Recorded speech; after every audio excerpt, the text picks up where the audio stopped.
ಸ್ನೇಹಿತರೆ, ನಮಸ್ಕಾರ.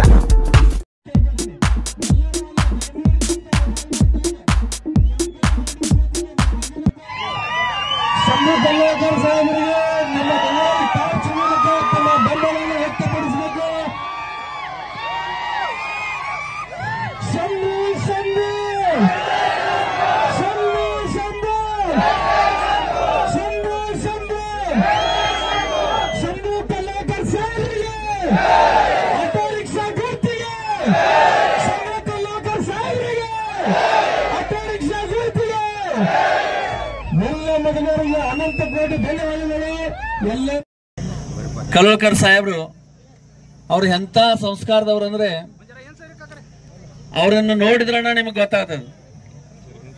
ಯಾಕೆ ಪಾತಾಳೆ ಅಂದ್ರ ಈ ಸಂಸ್ಕಾರ ಬಗ್ಗೆ ಯಾಕೆ ಹೇಳ್ಬೇಕಂತೇಳಿ ಅಂದ್ರ ಕಲೋಳ್ಕರ್ ಸಾಹೇಬ್ರ ಮನೆಗೆ ಹಿಂದೆ ನಡೆದಾಡುವ ದೇವರು ಅಂತೆ ಕರೆಸಿಕೊಂಡಂತ ವಿಜಾಪುರ ಸಿದ್ದೇಶ್ವರ ಮಠದ ಸಿದ್ದೇಶ್ವರ ಸ್ವಾಮಿಗಳು ಬಂದು ಅವ್ರ ಮನೆಯಲ್ಲಿ 15 ದಿವಸ ಅವ್ರ ಮನೆಯಲ್ಲಿ ವಾಸ್ತವ್ಯ ಹೂಡಿದ್ರು. 1 ತಿಂಗಳಂತ ಸಿದ್ದೇಶ್ವರ ಸ್ವಾಮಿಗಳು 1 ತಿಂಗಳ ಅವ್ರ ಮನೆಯಲ್ಲಿ ಇರ್ಬೇಕಾದ್ರೆ ಅವರ ಸಂಸ್ಕಾರ ನೋಡಿ ಇದ್ದಾರೆ ಹೊರತಾಗಿ ಬೇರೆ ಬೇರೆ ಜಾಗ ಬೇಕಾದಷ್ಟು ಇತ್ತವ್ರಿ. ಭಾರತ್ ಮಾತಾ ಕಿ ಆತ್ಮೀಯರೇ, ಇವತ್ತು ಈ ಬೃಹತ್ ಕಾರ್ಯಕ್ರಮದಲ್ಲಿ ಭಾಗವಹಿಸಿದಂತ ನನ್ನ ಎಲ್ಲ ಗುರು ಹಿರಿಯರಿಗೆ, ತಾಯಂದಿರಿಗೆ, ಸಹೋದರಗಳಿಗೆ, ಸಹೋದರಿಯರೇ ಮತ್ತು ಈ ಯಮಕನಮರಡಿ ವಿಧಾನಸಭಾ ಕ್ಷೇತ್ರದ ಎಲ್ಲ ಮತದಾರರಿಗೆ ನನ್ನ ಹೃದಯಪೂರ್ವಕವಾದ ವಂದನೆಗಳನ್ನ ಮತ್ತು ನಮಸ್ಕಾರಗಳನ್ನ ತಿಳಿಸ್ತೇನೆ. ಇವತ್ತು ನಾನು ಈ ಮುಂಬರುವ 2024 ಸಾರ್ವತ್ರಿಕ ಚುನಾವಣೆಯಲ್ಲಿ ಚಿಕ್ಕೋಡಿ ಮತಕ್ಷೇತ್ರದ ಪಕ್ಷೇತರ ಅಭ್ಯರ್ಥಿಯಾಗಿ ನಿಮ್ಮ ಮುಂದೆ ಬಂದು ನಿಮ್ಮ ಮತ ಯಾಚಿಸಿ ನಿಮ್ಮ ಆಶೀರ್ವಾದವನ್ನ ಕೇಳಾಕ ನಾನು ಬಂದೇನೆ. ನನ್ನ ಈ ಚುನಾವಣೆಯ ಚಿಹ್ನ ಏನಪ್ಪಾ ಅಂತಂದ್ರೆ ಆಟೋ ರಿಕ್ಷಾ ಮತ್ತು ಆಟೋ ರಿಕ್ಷಾದ ಕ್ರಮ ಸಂಖ್ಯೆ 16. ನೀವೆಲ್ಲರೂ ಏನು ಇವತ್ತು ಬಂದಿರಿ, ಈ ಯಮಕನಮರಡಿ ಕ್ಷೇತ್ರದ ಜನತೆ ಮತ್ತು ಈ ಸುತ್ತಮುತ್ತ ಗ್ರಾಮದಿಂದ ಬಂದಿರುವ ನನ್ನ ಎಲ್ಲ ಸಹೋದರ ಸಹೋದರಿಗಳು ಈ ಚಿಹ್ನೆಗೆ ನೀವು ಮತ ಹಾಕಿ ನನ್ನನ್ನು ನಿಮ್ಮ ನಿಜವಾದ ಪ್ರತಿನಿಧಿಯಾಗಿ ಆಯ್ಕೆ ಮಾಡ್ತೀರಿ ಅಂತ ಹೇಳಿ ನಂಬಿಕೆ ಮತ್ತು ವಿಶ್ವಾಸದಿಂದ ನಾನು ನಿಮ್ಮನ್ನ ಕೇಳ್ಕೊಳ್ತಾ ಇದ್ದೀನಿ. ಇವತ್ತು ಈ ಯಮಕನಮರಡಿ ಈ ವೀರ ಭೂಮಿಯಾಗ ಇವತ್ತ 20 ವರ್ಷದ ನಂತರ ಇಲ್ಲಿ ನಮ್ಮೆಲ್ಲರಿಗೂ ಸ್ವಾತಂತ್ರ್ಯ ಸಿಕ್ಕೈತಿ ಅಂತ ನಾ ಹೇಳಕ್ ಬಯಸ್ತೀನಿ. ಏನ್ ಹೇಳಕ್ ಬಯಸ್ತೀನಿ, ಈ ಯಮಕನಮರಡಿಯಾಗ ಇವತ್ತು ಸುವರ್ಣಾಕ್ಷರಗಳಿಂದ ಬರೆದಂತ ದಿನ ಯಾಕಂತಂದ್ರೆ ಈ ನಗರದ ಮಧ್ಯದಲ್ಲಿ ಏನಿ ನಗರದ ಹೃದಯ ಅಂತೀವಿ, ಇಂಥ ವಿಶಾಲವಾದ ಈ ಮೈದಾನದಲ್ಲಿ ನಾವೆಲ್ಲರೂ ಕೂತ್ಕೊಂಡು ನಾವು ಬಾಯಿ ತೆರೆದ ಮಾತಾಡಕತ್ತೀವಿ. ಈ 20 ವರ್ಷದಾಗ ಈ ಯಮಕನಮರಡಿಯಲ್ಲಿ ನೀವು ನಿಮ್ಮ ಮನ್ಯಾಗ ಬೆಡ್ರೂಮ್ನಾಗ ಕಿಸು ಮಾತಾಡಿದ್ರು ನಮಗೆ ಭಯ ಬರ್ತಿತ್ತೋ ಇಲ್ಲ. ಆದ್ರೆ ಇವತ್ತು ಈ ಇಲೆಕ್ಷನ್ದಾಗ ಶಂಭು ಕಲ್ಲೋಳಿಕರ್ ನಿಮ್ಮ ಮಗ, ನಿಮ್ಮ ಸಹೋದರ ಮತ್ತ ನೀವು ಏನು ಪ್ರೀತಿ ವಿಶ್ವಾಸ ನಂಬಿಕೆ ಇಟ್ಟಿರಲ್ಲ ಅವರು ಇವತ್ತು ಇಂಥ ಬೃಹತ್ ಸಮಾವೇಶವನ್ನು ಉದ್ದೇಶಿಸಿ ಈ ಯಮಕನಮರಡಿಯಲ್ಲಿ ನಾವು ಮಾತಾಡ್ತಾ ಇದ್ದೀವಿ. ಇವತ್ತು ಬಾಬಾ ಸಾಹೇಬ್ರ ಮೇಲಿನಿಂದ ನಮ್ಮನ್ನು ನೋಡಿ ಅವರ ತುಂಬಾ ಖುಷಿಯಾಗಿರ್ಬೇಕು. ಯಾಕೋ ಅಂತಂದ್ರೆ ಸಂವಿಧಾನದಾಗ ಅವರು ಯಾವ ಒಂದು ದೊಡ್ಡ ಅಧಿಕಾರ ಕೊಟ್ರು, ನಿಮಗೆ ಯಾವ ಅಧಿಕಾರ ಕೊಟ್ರು ಅಂದ್ರೆ ನಿಮಗ ಈ ಇಲೆಕ್ಷನ್ಗಳೆಲ್ಲ ವೋಟ್ ಹಾಕುವಂತ ಅಧಿಕಾರ ಕೊಟ್ರು. ಪ್ರಜಾಪ್ರಭುತ್ವದ ಆತ್ಮ ಏನಪ್ಪಾ ಅಂತಂದ್ರೆ ನಿಮಗ ವೋಟಿನ ಅಧಿಕಾರ ಅನ್ನೋದನ್ನ ನೀವು ಮರಿಬೇಡ್ರಿ. ಆ ಓಟಿನ ಅಧಿಕಾರ ತರ ಮತ್ತೇನು ಕೊಟ್ರಪ್ಪ ಅಂತಂದ್ರ ನಿಮ್ಗೆ ಯಾವ ಹಕ್ಕು ಕೊಟ್ರು ಅಂತಂದ್ರ ಮಾತಾಡುವ ಹಕ್ಕು ಕೊಟ್ರು. ಸೋದರರಿಗೆ ನಿಮ್ಗೆಲ್ಲ ಗೊತ್ತೈತಿ, ಇಲ್ಲಿ ಮಾತಾಡಿದ್ರನ್ನ ಪ್ರಾಬ್ಲಮ್ ಐತಿ. ಇಲ್ಲ ನಾ ಇಲ್ಲಿಂದ ಹೇಳಾಕತ್ತೀನಿ, ಇಲ್ಲಿ ಏನು ಎಮಕನ್ ಮಾಡಿ ಒಂದೊಂದು ಗ್ರಾಮದಾಗ ಎಮಕನ್ ಮಾಡಿ ಒಬ್ಬೊಬ್ಬ ನನ್ನ ಸೋದರಿಗೆ ನಾನು ಹೇಳಕ್ಕ ಏನು ಇಚ್ಛೆ ಪಡ್ತೀನಿ. ಇವತ್ತು ನೀವು ಫ್ರೀ ಆಗಿ ಇವತ್ತಿನಿಂದ ನೀವು ಮಾತಾಡಬಹುದು ಅನ್ನೋದನ್ನು ತೋರ್ಸಾಕ ಇವತ್ತು ಇಷ್ಟ ದೊಡ್ಡ ಸಮಾವೇಶವನ್ನು ನಾವು ಮಾಡಿದ್ದೀವಿ. ಬಾಬಾ ಸಾಹೇಬ್ರು ಹೇಳ್ತಿದ್ರು, ವ್ಯಕ್ತಿಗತ ಅಭಿವ್ಯಕ್ತಿ ಪ್ರಕಟಿಸುವ ನಮ್ಮ ಹಕ್ಕು ಅಂತ. ಯಾಕಂದ್ರೆ ಅವ್ರಿಗೆ ಗೊತ್ತಿತ್ತು, ಯಾವ್ದಾದ್ರು ಒಂದು ಪ್ರಜಾಪ್ರಭುತ್ವ ಸದೃಢ ಇರಬೇಕು, ಸ್ಟ್ರಾಂಗ್ ಆಗಿರ್ಬೇಕು ಮತ್ತು ಬಲಿಷ್ಠವಾಗಿರ್ಬೇಕು ಅಂತಂದ್ರೆ ಏನಾಗಬೇಕಪ್ಪ ಅಂತಂದ್ರ ಅಲ್ಲಿಯ ದೇಶದ ಜನತೆ, ಆ ಭಾಗದ ಜನತೆ ಫ್ರೀಯಾಗಿ ಅವ್ರಿಗೇನು ಒಪಿನಿಯನ್ ಅದಾವಲ್ಲ, ಅವ್ರ ಹೇಳಿಕೆಗಳೇನದಾವಲ್ಲ, ಅವರ ಹೇಳುವಂತ ಒಂದು ಅಧಿಕಾರ ಇರಬೇಕು ಅಂತ ಹೇಳ್ತಿದ್ರು. ಡೆಮಾಕ್ರಸಿದಾಗ ಏನಪ್ಪಾ ಅಂತಂದ್ರ ನಮ್ಮ ಅನಿಸಿಕೆಗಳನ್ನ ಫ್ರೀಯಾಗಿ ಹೇಳಬೇಕು ಅಂತ. ಆದ್ರೆ ಇಲ್ಲಿ ಏನ್ ನಡೀತಾ ಇದೆ ಅಂತಂದ್ರ ನಮ್ಮ ಈ ಅಭಿವ್ಯಕ್ತಿ ಏನ ಸ್ವಾತಂತ್ರ್ಯ ಇತ್ತು, ಹಕ್ಕಿತ್ತು, ಅದನ್ನ ಹತ್ತಿಕ್ಕುವಂತ ಒಂದು ಪ್ರಯತ್ನಗಳು ಇಲ್ಲಿ 2 ದಶಕದಿಂದ ನಡೀತಾ ಇದೆ ಅಂತ ನಿಮ್ಗೆಲ್ಲರಿಗೂ ಗೊತ್ತೈತಿ. ಅದಕ್ಕಾಗಿ ಇವತ್ತು ಈಗ ಈ ಯಮಕನಮರಡಿಯಲ್ಲಿ ಇದು ಸೆಂಟರ್ ಪ್ಲೇಸ್ ಅನಿಸ್ತೈತಲ್ಲ, ಅದನ್ನ ಚೂಸ್ ಮಾಡಿ ಇವತ್ತು ನಾವು ಈಗೇನು ಈ ಪ್ರಜಾಪ್ರಭುತ್ವ ವಿರೋಧಿ ಶಕ್ತಿಗಳಿದಾವಲ್ಲ ಅವಕ್ಕ ಚಾಲೆಂಜ್ ಮಾಡಾಕ ಈ ಮೀಟಿಂಗ್ ಮಾಡ್ತಾ ಇದೀವಿ ಅನ್ನೋದನ್ನ ನೀವು ಮರಿಬೇಡಿ. ಇದು ಬಹಳ ಇಂಪಾರ್ಟೆಂಟ್ ಐತಿ. ಇದು ನಿಮಗ ಇಂಪಾರ್ಟೆಂಟ್ ಅಲ್ಲದೆ ಏನು ಈ ಮುಂದಿನ ಪೀಳಿಗೆ ಐತಲ್ಲ, ಈಗೇನು ಇವ ಸ್ಕೂಲು ಕಾಲೇಜಲ್ಲಿ ನಮ್ಮ ಮಕ್ಕಳು ಓದುತ್ತಾ ಇದಾರಲ್ಲ, ಅವರ ಭವಿಷ್ಯಕ್ಕಾಗಿ ನಾವು ಹೋರಾಡುವ ಒಂದು ನಿಟ್ಟಿನಲ್ಲಿ ನಾವು ನಮ್ಮ ಪ್ರಯತ್ನ ಮಾಡ್ತಾ ಇದೀವಿ ಅನ್ನೋದು ನೀವು ಮರಿಬೇಡ್ರಿ. ನಿಮಗೆ ತ್ರಾಸ ಆಗೈತಿ, ನನಗೆ ಗೊತ್ತೈತೆ. ನಿಮಗ ತೊಂದರೆ ಐತೆ ಅಂತ ಗೊತ್ತೈತೆ. ನಿಮಗೆ ಜೀವದ ಬೆದರಿಕೆಗಳು ಬರತ್ತ ಗೊತ್ತೈತೆ. ಇಲ್ಲಿ ಪಾಲಿಟಿಕ್ಸ್ ಮಾಡೋದು, ಇಲ್ಲಿ ಪ್ರಜಾಪ್ರಭುತ್ವ ಪ್ರಕ್ರಿಯೆಯಲ್ಲಿ ಭಾಗವಹಿಸೋದು ಬಹಳ ತ್ರಾಸಿನ ಕೆಲಸ ಐತೆ, ನಿಮ್ಗೆ ಎಲ್ಲರಿಗೂ ಗೊತ್ತೈತಿ. ಆದ್ರೂ ನನ್ನ ನಂಬಿ ಬಹುಸಂಖ್ಯೆಯಲ್ಲಿ ಬಂದಿರಿ ಮತ್ತೆ ನನ್ನ ಹರ್ಸಕ್ಕ ನೀವು ತಯಾರಾಗಿರಿ ಅನ್ನೋದು ಬಹಳ ನನಗೆ ಖುಷಿಯಾದಂತ ಈ ದಿನ. ನಿಮಗೆ ಗೊತ್ತು, ಈ ಚುನಾವಣೆ ಮುಂದೆ ಕಡೆ ಏನು ನಡೀತು ಅಂತ ಎಲ್ಲರಿಗೂ ನೀವು ಪೇಪರ್ ನೋಡೇರಿ, ಟಿವಿನಾಗ ನೋಡೇರಿ, ಮತ್ತು ನಮ್ಮ ಗೆಳೆಯರು ಎಲ್ಲರೂ ಬೀದಿಯಾಗ ಡಿಸ್ಕಸ್ ಮಾಡಕತ್ತಾರ. ಈ ಚುನಾವಣೆ ಇದು ಬಹಳ ಒಂದು ಐತಿಹಾಸಿಕವಾದಂತ ಚುನಾವಣೆ, ಅದನ್ನು ನೀವು ಮರಿಬೇಡ್ರಿ. ಯಾಕಂದ್ರ ಎಲ್ಲರೂ ಹೇಳ್ತಾ ಇದಾರ ಅಂತಂದ್ರ ಈ ಚುನಾವಣೆ ಈ 2 ರಾಷ್ಟ್ರೀಯ ಪಕ್ಷಗಳು ನಿಷ್ಕ್ರಿಯ ಆಗಿಬಿಟ್ಟಾವ. ನಿಮ್ಗೆಲ್ಲರಿಗೂ ಗೊತ್ತೈತಿ, ಯಾವ್ದು ಬಿಜೆಪಿಯೋ ಅಥವಾ ಕಾಂಗ್ರೆಸ್ ಪಕ್ಷ ಇಲ್ಲಿ ಏನವರ ರಾಜಕೀಯ ಚಟುವಟಿಕೆಗಳಿದಾವ ನಿಲ್ಲಾಗ್ಯಾವ. ಯಾಕಂದ್ರೆ ನೀವು ಅವ್ರು ಮಾಡುವಂತ ಚಟುವಟಿಕೆಗಳಿಗೆ ಬೇಸತ್ತು ಹೋಗ್ಯಾರ. ನೀವು ಅವ್ರಿಗೊಂದು ಫಂಕ್ಷನ್ ಮಾಡಬೇಕು ಅಂತಂದ್ರೆ ಲಕ್ಷ ಗಟ್ಟಲೆ ಖರ್ಚು ಮಾಡಿ ಒಂದು 500-600 ಜನ ಸೇರ್ಸಕ್ ಆಗಾಕತ್ತಿಲ್ಲ. ಬಟ್ ಇವತ್ತು ನೀವು ಬಂದದ್ದು ನೋಡಿದ್ರೆ ಡೆಫಿನೆಟ್ಲಿ ಅವರು ಎಚ್ಚೆತ್ತುಕೊಳ್ತಾರ. ಇದು ಹೆಂಗ್ ಏನ್ ನಡೆಯಾಕತೈತಿ ಈ ಚಿಕ್ಕೋಡಿ ಮತಕ್ಷೇತ್ರದಾಗ ಅಂತ ಅವ್ರು ಯೋಚನೆ ಮಾಡ್ತಾರ. ಆಲ್ರೆಡಿ ಶಂಭು ಕಲ್ಲೋಳ್ಕರ್ ತಿರುಗಿ ಹೇಳ್ತಾ ಇದಾರ ಈ ಪತ್ರಿಕೆ ಸ್ನೇಹಿತರಿಗೆ, ಮೀಡಿಯಾ ಸ್ನೇಹಿತರಿಗೆ. ನಾನು ಏನು ಹೇಳ್ತಾ ಇದ್ದೀನಿ ಅಂತಂದ್ರೆ ಇಲ್ಲಿ ಕಾಂಪಿಟೇಷನ್ ಇಲ್ಲ. ಆಲ್ರೆಡಿ ಜನ ಅವರು ಡಿಸಿಷನ್ ಮಾಡ್ಯಾರ. ಏನು ಮಾಡ್ಯಾರಪ್ಪ ಅಂತಂದ್ರ, ಒಬ್ರು ಬರಲಿಲ್ಲ ಅಂತ ಹೇಳಿ ಜನ ಬಹಳ ಬೇಜಾರಾರ, ಮತ್ತೊಬ್ರು ಬರಬಾರ್ದು ಅಂತ ಹೇಳಿ ಜನ ರೆಡಿ ಆಗ್ಯಾರ. ಇದರ ನಡುವೆ ಯಾರಿದಾರಪ್ಪ ಅಂತಂದ್ರ ಶಂಭು ಕಲ್ಲೋಳಿಕರ್ ಡಿಸಿ ಅವರಿದಾರ ಅಂತ ಹೇಳಿ ಆಲ್ರೆಡಿ ಜನ ಡಿಸಿಷನ್ ಮಾಡ್ಯಾರ. ನಾ ಇದನ್ನ ಯಾಕೆ ಹೇಳಕತ್ತೀನಿ ಅಂತಂದ್ರ, ಪ್ರಜಾಪ್ರಭುತ್ವದಾಗ ಏನು ನಾವು ಸಾಮಾನ್ಯ ಜನರಿದೀವಲ್ಲ, ನಾವು ಬಹಳ ಇಂಪಾರ್ಟೆಂಟ್ ರೋಲ್ ಮಾಡ್ತೀವಿ.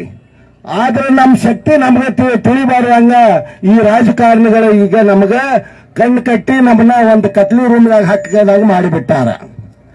ನಮ್ಮ ಒಂದೊಂದು ಓಟ್ ಅವ್ರ ಕೂಡ್ಸೋ ಗುಡುವಾರಾಗ್ಯಾರ. ಅವ್ರಿಗೆ ಗೊತ್ತು ನಾವೆಲ್ಲರೂ ಕೂಡಿ ಓಟ್ ಹಾಕಿದೀವಿ ಅಂದ್ರ ಈ ಜನ ಅವ್ರಿಗೆ ಯಾರು ಬೇಕಲ್ಲ ಅವ್ರನ್ನ ಆರಿಸ್ತಾರು ಅನ್ನೋದು ಅವ್ರಿಗೆ ಗೊತ್ತೈತಿ. ಅದಕ್ಕಾಗಿ ಏನು ಮಾಡ್ತಾರಪ್ಪ ಅಂತಂದ್ರ ನಮ್ಮ ಧರ್ಮದ ಹೆಸರಾಗ, ಜಾತಿ ಹೆಸರಾಗ, ಭಾಷೆ ಹೆಸರಾಗ ಮತ್ತೀಗ ಒಂದು ಹೊಸ ಟ್ರೆಂಡ್ ಬಂದೈತಿ. ಏನ್ ಮಾಡಾಕತ್ತಾರಪ್ಪ ಅಂತಂದ್ರ ನಾವು ಏನ್ ತಿಂತೀವಿ ಮತ್ತೆ ಏನ್ ಉಡ್ತೀವಿ ಅಂತ ಅನ್ನೋದ್ರ ಮೇಲಿಂದ ನಮ್ಮನ್ನ ಒಡ್ಯಾಕತ್ತಾರ ಮತ್ತ ಆಳಾಕ ಶುರು ಮಾಡ್ಯಾರ.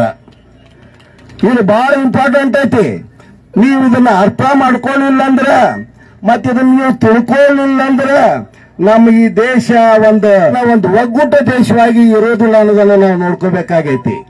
ಯಾಕಂದ್ರೆ ವ್ಯಕ್ತಿಗಿಂತ ದೇಶ ಬಹಳ ಮುಖ್ಯ. ಆದ್ರೆ ಈಗ ಏನಾಗೈತಿಪ್ಪ ಅಂತಂದ್ರೆ ಈ ಎರಡೂ ರಾಜಕೀಯ ಪಕ್ಷಗಳು, ಇವು ಎರಡೂ ರಾಷ್ಟ್ರ ಪಕ್ಷಗಳು ಇವೇನು ಅವರು ಏನು ತಿಳ್ಕೊಂಡಾರು ಅಂತಂದ್ರ ನಮ್ ಜನ ಮೂರ್ಖರಾರು. ನಿನಗ್ ಹಾಕದಿದ್ರ ಓಟ್ ನನಗ್ ಹಾಕ್ತಾರು, ನನಗ್ ಹಾಕದಿದ್ರ ನಿನಗ್ ಹಾಕ್ತಾರು. ನಮಗೇನು 5 ವರ್ಷಕ್ಕೊಮ್ಮೆ ನಾವು ಅಧಿಕಾರ ಚೇಂಜ್ ಮಾಡ್ಕೋಬಹುದು. ಮತ್ ನಾವು ಏನ್ ಮಾಡ್ಕೋತ ಹೊಂಟಿವಲ್ಲ ಇದೇನು ಭ್ರಷ್ಟಾಚಾರ, ಕುಟುಂಬ ರಾಜಕಾರಣ ಮತ್ತೆ ಏನು ಇದು ಅಭಿವೃದ್ಧಿ ಇಲ್ಲದ ಏನು ರಾಜಕಾರಣ ಮಾಡ್ತಾ ಇದೀವಿ ಅದನ್ನ ನಾವು ಸರಳವಾಗಿ ಮಾಡಬಹುದು ಅಂತ ಅವರು ನಂಬ್ಕೊಂಡಾರ. ಬಟ್ ಇವ್ರು ಏನು ನಂಬಿಕೆ ಇಟ್ಕೊಂಡು ಈ ಎಲೆಕ್ಷನ್ಗೆ ಬಂದ್ರು, ಶಂಭು ಕಲ್ಲೋಳ್ಕರ್ ಎಂಟ್ರಿ ಆದ ಬಳಕ ಅದು ಎಲ್ಲ ಏನಾಗೈತ್ರಿ ನಿಲ್ಲಾಗೈತಿ ಮತ್ತೆ ತಲೆ ಕೆಳಗೆ ಆಗಿಬಿಟ್ಟೈತಿ. ಈಗ ಅವ್ರಿಗೆ ಭಯ ಬಂದೈತಿ. ಇವ್ರು ನಮ್ಮ ಜಗಳದಾಗ ಎಲ್ಲಿ ಇವರ ಬಂದ್ ಬಿಡ್ತಾರೋ ಅಂತ ಹೇಳಿ ಇವಾಗ ಮಾತುಕತೆಗಳು ನಡೆದಾವ. ಅದಕ್ಕಾಗಿ ಏನಂತಾರ ಕಾಂಗ್ರೆಸ್ದವ್ರ ಶಂಭು ಕಲ್ಲೋಳ್ಕರ್ ಅವರೇ ಬಿಜೆಪಿಯ ಬಿ ಟೀಮ್ ಅಂತಾರ. ಬಿಜೆಪಿ ಅವ್ರ ಏನಂತಾರ ಶಂಭು ಕಲ್ಲೋಳ್ಕರ್ ಅವರೇ ಈ ಸ್ಪರ್ಧೆಯಲ್ಲೇ ಇಲ್ಲ ಅಂತಾರ. ಯಾಕಂದ್ರೆ ಇದುವರೆಗೆ ಪಕ್ಷೇತರ ಅಭ್ಯರ್ಥಿ ಆರ್ಸಿ ಬಂದಿಲ್ಲ ಅಂತ ಹೇಳಿ ಅವ್ರು ಹೇಳ್ಕೊ ತಿರುಗಾಡಕತ್ತಾರ. ಬಟ್ ಅವ್ರನ್ನ ಸುಳ್ಳು ಅನ್ನೋದನ್ನ ನಾನು ನಿಮ್ಗೆ ಖಾತ್ರಿ ಮಾಡಿಕೊಡ್ತೀನಿ. ಯಾಕಂದ್ರೆ ಆಲ್ರೆಡಿ ನಮ್ಮ ಸಹೋದರೊಬ್ರು ಹೇಳ್ಯಾರ ನಿಮ್ಗೆ 1952ರಾಗ ದಿವಂಗತ VL ಪಾಟೀಲ್ರು ಚಿಕ್ಕೋಡಿ ಮತಕ್ಷೇತ್ರದಿಂದ ಸ್ವತಂತ್ರ ಅಭ್ಯರ್ಥಿಯಾಗಿ ಆರ್ಸಿ ಬಂದು ಅವರು ಇತಿಹಾಸ ಮಾಡ್ಯಾರ.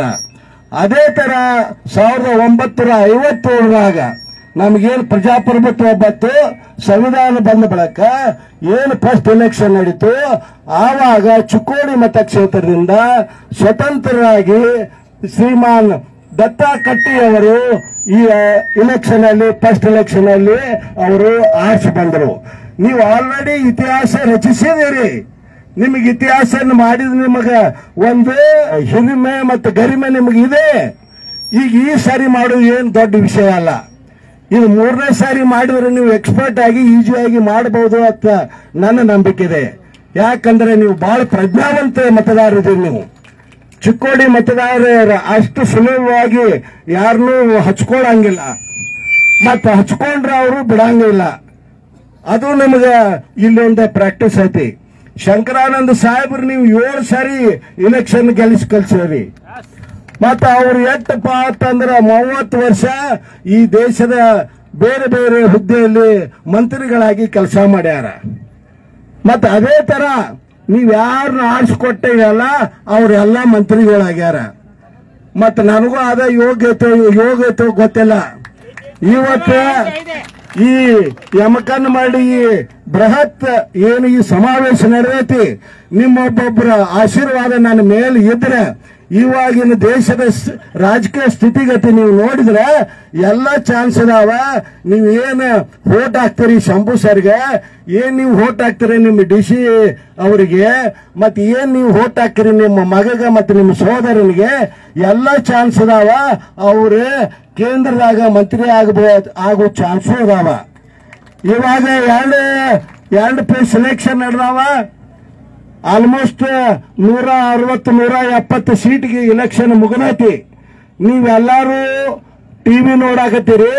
ನೀವೆಲ್ಲರೂ ಪೇಪರ್ ಓದಾಕತ್ತೀರಿ, ಯಾವ ಪಕ್ಷಕ್ಕೂ ಮೆಜಾರಿಟಿ ಇಲ್ಲ ಅಂತ ಹೇಳಿ ಎಲ್ಲ ಸರ್ವೆ ಹೇಳಾಗತ್ತಾವ ಇಲ್ರಿ? ಮತ್ತ ಇಬ್ರು ಎರಡೂ ಪಕ್ಷಕ್ಕೆ ಮೆಜಾರಿಟಿ ಇಲ್ದಿದ್ರೆ ಯಾರಿಗೆ ಬಹಳ ಕಿಮ್ಮತ್ ಇರ್ತೈತಿ? ಸ್ವತಂತ್ರಕ್ಕೆ ಕಿಮ್ಮತ್ ಇರ್ತೈತಿಲ್ಲ? ಹಂಗಾದ್ರೆ ಇವತ್ತ ನಿಮ್ಮ ಕೈಯಾಗ ಈ ದೇಶದ ಹಣೆ ಬರುವಂತ ಒಂದು ತಾಕತ್ತು ಮತ್ತು ಒಂದು ಪವರ್ ಐತಿ, ಅದನ್ನು ಸರಿಯಾಗಿ ಯೂಸ್ ಮಾಡ್ರಿ ಅಂತ ಹೇಳಕ್ ನಾ ಬಯಸ್ತಾ ಇದ್ದೀನಿ. ಮತ್ತೆ ಇವಾಗ ನಿಮಗೆಲ್ಲ ಗೊತ್ತೈತಿ ನಾವು ಈ ಜಾಗ ಯಾಕೆ ಚೂಸ್ ಮಾಡ್ಕೊಂಡಿವಪ್ಪ ಅಂತ ನಿಮ್ಗ ನಾ ಹೇಳಕ್ ಬರ್ತೀನಿ.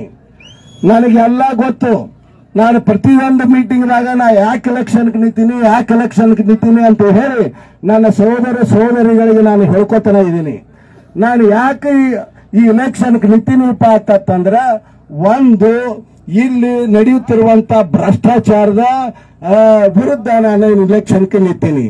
ಎರಡನೇದು, ನಾನು ಯಾಕೆ ಎಲೆಕ್ಷನ್ಗೆ ನಿಂತೀನಿಪ್ಪ ಅಂತಂದ್ರ, ಏನು ಈ ಕುಟುಂಬ ರಾಜಕಾರಣ, ವಂಶಾವಳಿ ರಾಜಕಾರಣ ನಡೀತಾ ಇದೆಯಲ್ಲ, ಅದಕ್ಕೆ ವಿರೋಧವಾಗಿ ನಾನು ಈ ಎಲೆಕ್ಷನ್ ನಿಂತೀನಿ ಅಂತ ಹೇಳಾಕತ್ತೀನಿ.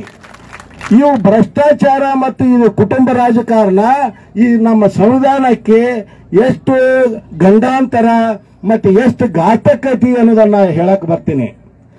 ಯಾಕಂದ್ರೆ ಈ ಭ್ರಷ್ಟಾಚಾರ ಅನ್ನೋದು ಈಗೇನು ನಿಮ್ಗೆ ಎಲ್ಲರಿಗೂ ಗೊತ್ತೈತಿ, ಇದು ಗೆದ್ದಲು ಹುಳ ಇದ್ದಂಗಿದೆ. ಗೊತ್ತಿಲ್ಲದ ಗಿಡದ ಬೇರುಗಳು ಕಡ್ಕೋತ ಒಂದು ದಿನ ನಿಮ್ಮ ಗಿಡ ಏನು ಒಳ್ಳೆ ಗಿಡ, ಮಾವಿನ ಗಿಡನೇ ಇರಲಿ, ಒಳ್ಳೆ ಹಣ್ಣು ಹಂಪಲ ಕೊಡೋ ಗಿಡನೇ ಇರಲಿ, ಅದು ಒಣಗಿ ಹೋಗತ್ತೆ.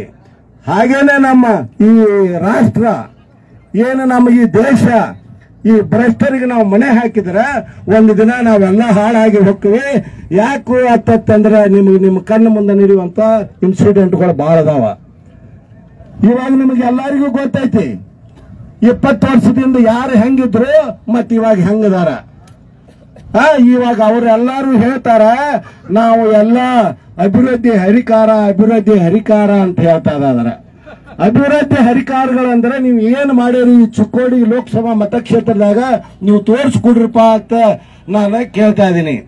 ನನಗೆ ಯಾರೋ ಒಬ್ರು ಪತ್ರಿಕೆ ಗೆಳೆಯರು ನನಗೆ ಕೇಳಿದ್ರು, ಸರ್ ನೀವು ಅಭಿವೃದ್ಧಿ ಮಾಡ್ತೀನಿ ಅಂತೀರಿ, ಇದುವರೆಗೆ ನಮ್ಮ ಈ ಲೋಕಸಭಾ ಕ್ಷೇತ್ರದಾಗ ಯಾರು ಅಭಿವೃದ್ಧಿ ಮಾಡಿಲ್ಲ ಏನ್ರಿ ಅಂತ ಕೇಳಿದ್ರು. ನಾ ಹೇಳಿದೆ, ಹೌದಪ್ಪ ಮಾಡ್ಯಾರ, ಬಟ್ ಯಾರು ಮಾಡ್ಯಾರಪ್ಪ ಅಂತಂದ್ರೆ VL ಪಾಟೀಲ್ ಸಾಹೇಬ್ರು ಇದ್ದಾಗ ಏನು ನಮಗ GLBC ಕೆನಾಲ್ ಬತ್ತಲ್ಲ ಆವಾಗ ಮಾಡಿದ್ದು. ಅದರ ನಂತರ ಯಾವುದೇ ಒಂದು ಅಭಿವೃದ್ಧಿ ಇದ್ದದ್ದು ನಮ್ಮ ಕೋಆಪರೇಟಿವ್ ಶುಗರ್ ಮಿಲ್ಗಳು ಕಂಟ್ರೋಲ್ ಮಾಡ್ಕೊಂಡು ಅವರು ಒಬ್ಬೊಬ್ಬರಿಗೆ ಒಂದೊಂದು ಪ್ರೈವೇಟ್ ಶುಗರ್ ಮಿಲ್ ಮಾಡ್ಕೊಂಡಾರ. ಅದೇ ಅಭಿವೃದ್ಧಿ ನಮ್ಮ ಭಾಗದಾಗ ತಂದೆ. ನಾ ಹೇಳಿದ್ದೇನ ಸುಳ್ಳೈತಲ್ರಿ? ನಾ ಹೇಳಿದ್ದು ಸುಳ್ಳೈತಿ. ಯಾವುದೋ ಒಂದು ಕೋಆಪರೇಟಿವ್ ಶುಗರ್ ಮಿಲ್ದಾಗ ಡೈರೆಕ್ಟರ್ಗಳಾಗಿ ಅದು ನಮ್ಮ ರೈತರ ರಕ್ತ ಹೀರಿ ನೀವು ಸ್ವಂತಕ್ಕೆ ಒಂದೊಂದು ಶುಗರ್ ಮಿಲ್ಗಳು ಕಟ್ಕೊಂಡಿರಿ, ಅದು ನಿಮಗೆ ಅಭಿವೃದ್ಧಿ. ನೀವು ಶುಗರ್ ಮಿಲ್ ಕಟ್ಕೊಂಡ್ರ, ನೀವು ಬಂಗಲೆ ಕಟ್ಕೊಂಡ್ರ, ನೀವು ಕಾರುಗಳು ತಗೊಂಡ್ರ, ಮತ್ತೆ ನೀವು ಐಷಾರಾಮಿ ಜೀವನ ನಡೆಸಿರ, ಅದು ಅಭಿವೃದ್ಧಿ ನಮಗೆ ಹಂಗ ಸಹಾಯ ಮಾಡ್ತೈತ್ರಿ ಸಾಹೇಬ್ರ? ಮಾಡ್ತೈತೇನೆ? ನಮ್ಮ ಮನ್ಯಾಗ ಒಲಿ ಉರಿಬೇಕಾದ್ರ ನಾವು ದುಡಿದ ತಂದು ಗಳಿಸಿ ರೊಟ್ಟಿ ಮಾಡಿ ತಿಂದಾಗನ ನಮಗ ಊಟ, ಹೌದಿಲ್ಲ? ಅದಕ್ಕಾಗಿ ನಾನು ಹೇಳಾಕತ್ತೀನಿ, ಇವ್ರ ಅಭಿವೃದ್ಧಿ ಅನ್ಕೋತ ತಮ್ಮನ ಡೆವಲಪ್ಮೆಂಟ್ ಮಾಡ್ಕೋತ ಹೊಂಟಾರ.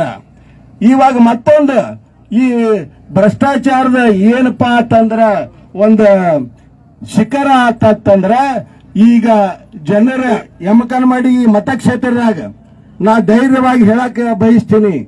ಏನಪ್ಪಾ ಅಂತಂದ್ರ ನನಗೆ ಗೊತ್ತು, ನನ್ನ ಸಹೋದರರ ಸಾವಿರಾರು ಎಕರೆ ಜಮೀನು, ಏನ್ರಿ ಸಾವಿರಾರು ಎಕರೆ ಜಮೀನು ಕೈಯಿಂದ ಕೈಗೆ ಹೋಗ್ಯಾವ. ಇವಾಗ ಫೋರ್ಸಿಬಲಿ ಅದನ್ನು ತಗೊಂಡು ನೀವು ರಿಜಿಸ್ಟ್ರೇಷನ್ ಮಾಡ್ಕೊಂಡಾರ.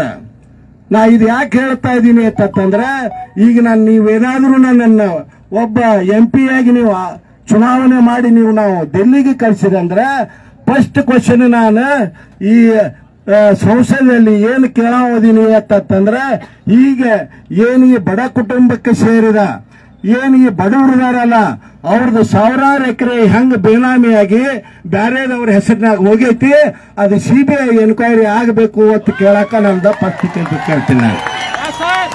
ನಾನು ಪ್ರತಿಯೊಂದು ಒಬ್ಬೊಬ್ಬ ಸೋದರಿಗೆ ನಾನು ಇವತ್ತು ನಿಮಗೆ ಅಶೂರೆನ್ಸ್ ಕೊಡಾಕತ್ತೀನಿ. ಯಾಕಂತಂದ್ರ ಏನ್ ಈ ಭ್ರಷ್ಟಾಚಾರ ಐತಿ, ಮತ್ ಇದು ಏನ್ ದೊಡ್ಡ ಮಟ್ಟದಾಗಿ ಭ್ರಷ್ಟಾಚಾರ ನಡೀತಾ ಇದೆ, ಇದನ್ನ ನಾವು ಕೇಳಲಿಲ್ಲ ಅಂತಂದ್ರೆ ನಾವು ನಮ್ಮಂತ ಏನು ಮೂರ್ಖರೇ ಬ್ಯಾರೆ ಯಾರು ಇಲ್ಲ ಅನ್ನೋದನ್ನ ನೀವು ತಿಳ್ಕೋರಿ. ನೀವು ನನಗೆ ಗೊತ್ತು ನಿಮ್ಮ ಏನು ಈ ಒಂದು ಅತ್ಯಮೂಲ್ಯವಾದ ಈ ಜಮೀನುಗಳು ಅದಾವಲ್ಲ ಅವನು 8,000ಕ್ಕ 10,000ಕ್ಕ ಫೋರ್ಸ್ ಮಾಡಿ ಬರ್ಸ್ಕೊಂಡಂತ ಈ ಏನು ಇನ್ಸಿಡೆಂಟ್ ಅದಾವಲ್ಲ ಈ ಏರಿಯಾದಾಗ ಅವತ್ತರದ ಪ್ರತಿಯೊಂದು ಎನ್ಕ್ವೈರಿ ಆಗ್ತೈತಿ, ಅದನ್ನ ಮಾಡೇ ತೀರ್ತೀವಿ ಅನ್ನೋದನ್ನ ನಾನು ನಿಮ್ಮ ಮುಂದೆ ಅಶೂರೆನ್ಸ್ ಕೊಡಾಕ ನಾ ರೆಡಿ ಆಗಿದ್ದೀನಿ. ಎರಡನೇದು ಮತ್ತೆ ಒಂದು ದೊಡ್ಡ ಏನು ಈ ವಿಷಯಪ್ಪ ಇಲ್ಲಿ ಅಂತಂದ್ರೆ ನಾವು ನಿಮ್ಗೆಲ್ಲರಿಗೂ ಗೊತ್ತೈತಿ ಇಲ್ಲಿ ಯಾವುದೇ ಅಭಿವೃದ್ಧಿ ನಡಿಬೇಕಾಗ್ತಂದ್ರೆ ಅದು ಯಾವುದೇ ಒಂದು ಪ್ರೊಸೀಜರ್ ಫಾಲೋ ಮಾಡಿ ನಡೆಯಂಗ ಇಲ್ಲ. ನಿಮ್ಗೆಲ್ಲರಿಗೂ ಗೊತ್ತೈತಿ ಈ ಕಮಿಷನ್ ಕಲ್ಚರ್ ಎಲ್ಲಿಂದ ಬಂದೈತಿಪ್ಪ ಅಂತಂದ್ರೆ ಫಸ್ಟ್ ಟೈಮ್ ನಮ್ಮ ಸ್ಟೇಟ್ನಾಗ ನಮ್ಮ ಬೆಳಗಾವಿ ಡಿಸ್ಟಿಕ್ನಾಗ ಹುಟ್ಕೋತದ. ಎಲ್ಲಿ ಹುಟ್ಕೋತ್ರಿ? ಬೆಳಗಾವಿ ಡಿಸ್ಟಿಕ್ನಾಗ.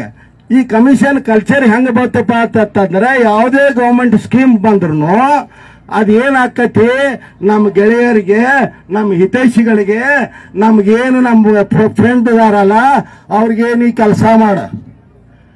ಕೆಲಸ ಮಾಡ ಅಲ್ಲೇನು ಟೆಂಡರ್ ಇಲ್ಲ, ಒಂದು ಏನು ಗೌರ್ಮೆಂಟ್ ಪ್ರೊಸೀಜರ್ ಇಲ್ಲ, ಮತ್ತೆ ಏನೂ ಇಲ್ಲ. ಅದೇ ನೀ ಕೆಲಸ ಮಾಡು, ದುಡ್ಡು ತೆಗಿ, ಮತ್ತ ಆ ದುಡ್ಡದಾಗಿಂದ ನಂದೇನು ಐತಿ ಅದು ಕೂಡು, ನೀ ಆರಾಮಾಗಿರು. ಹಿಂದೆ ನಡೆದಾವ ಇನ್ನು ಈಗ ಇದೆಲ್ಲ ರಾಜ್ ತುಂಬಾ ಎಲ್ಲ ಆಗಿ ಮೊದಲು 40% ಕಮಿಷನ್ ಅಂತ ಹೇಳಿ ಗೌರ್ಮೆಂಟ್ ಚೇಂಜ್ ಆಯ್ತು. ಇವಾಗ ಏನು ಕಮಿಷನ್ ನಡೆಯಾಕತೈತ್ರಿ? ಈಗ ಬಿಜೆಪಿ ಅವ್ರು ಏನ್ ಹೇಳಾಕತ್ತಾರ? 60% ಏನಾಗತ್ತಾರ ಇನ್ನು. ಇದು ನೀವು ನೋಡಬೇಕು.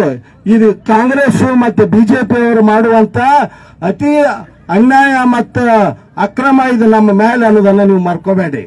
ನೀವು 8 ದಿನ ಹಿಂಗೆ ಇರೋರು, ನೀವು ಎಲ್ಲಿವರೆಗೆ ಅನ್ಯಾಯ ನಡೆದ ನೀವು ದನಿ ಎತ್ತಲಿಲ್ಲ ಅಂದ್ರೆ, ಅನ್ಯಾಯವನ್ನು ಎದುರಿಸಲಿಲ್ಲ ಅಂದ್ರೆ ಇದು ನಮ್ಮ ಭವಿಷ್ಯ ತುಂಬಾ ಕರಾಳ ಆಗ್ತೈತಿ ಅನ್ನೋದನ್ನ ನೀವು ತಿಳ್ಕೋಬೇಕು.